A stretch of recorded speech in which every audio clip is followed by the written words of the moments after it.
Okay ഞാൻ പറഞ്ഞല്ലോ, ഞാൻ ആരാന്ന് പറഞ്ഞുതരാന്ന്. ആക്ച്വലി പൊതുവെ എൻ്റെ ഒരു പ്രൊഫഷണൽ പ്രൊഫൈൽ പറയുന്ന സമയത്ത് എല്ലാവരും ചോദിക്കുന്ന ഒരു കാര്യമുണ്ട്. നമ്മൾ സൈക്കാട്രിസ്റ്റ് എന്ന് കേട്ടിട്ടുണ്ട്, സൈക്കോളജിസ്റ്റ് എന്ന് കേട്ടിട്ടുണ്ട്, പക്ഷേ എന്താണ് ഈ സൈക്കാട്രിക് സോഷ്യൽ വർക്കർ?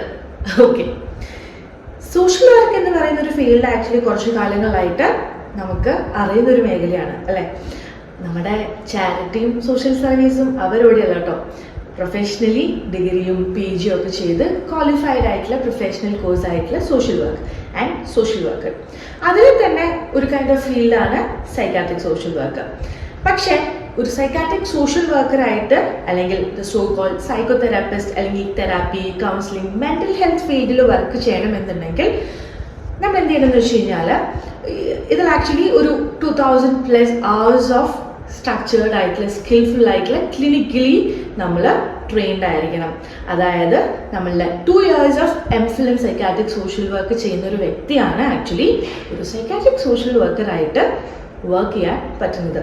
ഞാൻ പറഞ്ഞതല്ല, നമ്മുടെ മെൻ്റൽ ഹെൽത്ത് കെയർ ആക്ട് പ്രകാരം നമുക്ക് മെൻ്റൽ ഹെൽത്ത് പ്രൊഫഷണൽസിൽ നമുക്കറിയാം അല്ലേ, ഒരുപാടധികം മെൻ്റൽ ഹെൽത്ത് പ്രൊഫഷണൽസ് നമ്മുടെ സമൂഹത്തിലുണ്ട്. ഞാൻ പറഞ്ഞ പോലെ സൈക്കാട്രിസ്റ്റ്, പിന്നെ നമ്മുടെ മനസ്സിൽ ആദ്യം ഓടിയെത്തുന്നത് എന്തായിരിക്കും? ഒരു മെൻ്റൽ ഹെൽത്ത് എന്ന് കേൾക്കുമ്പോൾ സൈക്കോളജിസ്റ്റ്, കൗൺസിലർ എന്നുള്ള പേരൊക്കെ ആയിരിക്കും. അതുപോലെ തന്നെ അതിൽ തന്നെ ഡിഫറെൻറ്റ് ഫീൽഡ്സ് ഉണ്ടെങ്കിലും അതുപോലെ തന്നെ ഒരു group of mental health professionals ആണ് സൈക്കാട്രിക് സോഷ്യൽ വർക്ക്. നമുക്കറിയാം ഒരു വ്യക്തിയുടെ മാനസികാരോഗ്യം അല്ലെങ്കിൽ ഒരു വ്യക്തിക്ക് മാനസിക പ്രശ്നം വരുന്നത് നോട്ട് ജസ്റ്റ് ഓർഗാനിക്കലി അല്ലെ, ഒരു ഡിസോർഡർ ഡിസീസ് എന്നുള്ളത് ജസ്റ്റ് ഒരു ഓർഗാനിക്കലി മാത്രമാണെന്ന് നിർബന്ധമില്ല. ആളുടെ ആ ഒരു പ്രോബ്ലത്തിനെ അല്ലെങ്കിൽ ആ ഒരു സിറ്റുവേഷനെ പ്രൊഡ്യൂസ് ചെയ്യാനായിട്ട് ഒരുപാടധികം ഫാക്ടേഴ്സ് അതിനെ ഇൻഫ്ലുവൻസ് ചെയ്യുന്നുണ്ടായിരിക്കും.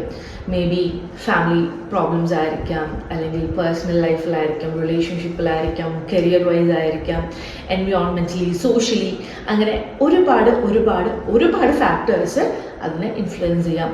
നമ്മളതിനെ ഒരു അംബ്രല്ല ടേമായി വിളിക്കുന്നത് സൈക്കോ സോഷ്യൽ ഫാക്ടേഴ്സ് എന്ന് പറയുന്നതാണ്. സോ നമ്മൾ ഈ PSWs ആക്ച്വലി വർക്ക് ഓൺ അല്ലെങ്കിൽ ഫോക്കസ് ഓൺ ഈ സൈക്കോ സോഷ്യൽ ഫാക്ടേഴ്സിനെയാണ്. സോ ഇതൊക്കെയാണ് എന്താണ് ഒരു സയൻറ്റിഫിക്കലി ഒരു കൈൻഡ് ഓഫ് PSW എന്താണ് അല്ലെങ്കിൽ ഈ ഒരു റോൾ എന്താണെന്നുള്ളതൊക്കെ. സോ ഞാൻ പറഞ്ഞ പോലെ നിങ്ങൾക്ക് ധൈര്യമായിട്ട് ഒരു സൈക്കാട്രിക് സോഷ്യൽ വർക്കറുടെ അടുത്ത് ശ്രദ്ധിക്കേണ്ട കാര്യത്തിൽ മാത്രമേ ഉള്ളൂ, ക്വാളിഫൈഡ് ആയിട്ടുള്ള ക്ലിനിക്കലി രജിസ്റ്റേർഡ് ആയിട്ടുള്ള ഒരു PSWൻ്റെ അടുത്ത് നിങ്ങൾക്ക് ധൈര്യമായിട്ട് നിങ്ങൾക്ക് വേണ്ടിയിട്ടുള്ള നിങ്ങളുടെ മാനസികാരോഗ്യം മെച്ചപ്പെടുത്താനായിട്ട് നിങ്ങൾക്ക് തെറാപ്പിക്കും കൗൺസിലിങ്ങിനൊക്കെ നിങ്ങൾക്ക് പോകാമെന്നുള്ളതാണ്. ഓക്കെ, കൂടുതൽ വിശേഷങ്ങളുമായിട്ട് നമുക്ക് അടുത്ത വീഡിയോയിൽ കാണാം.